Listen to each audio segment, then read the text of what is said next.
Yanlış anlama beni. Estağfurullah. Bu demişler ki anlamı demişler. Biz de gittik oraya. O arada gitmek istedik. Şuna bir şeyler. Orayı da oğlundan kızı açtı. Bir şeyler oldu. Bir de ben arkadaşlar seni burada sırası millet beni arkadaşlar.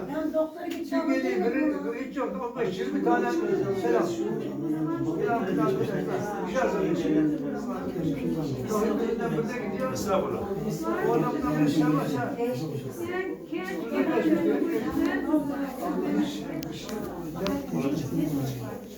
Cenab-ı Allah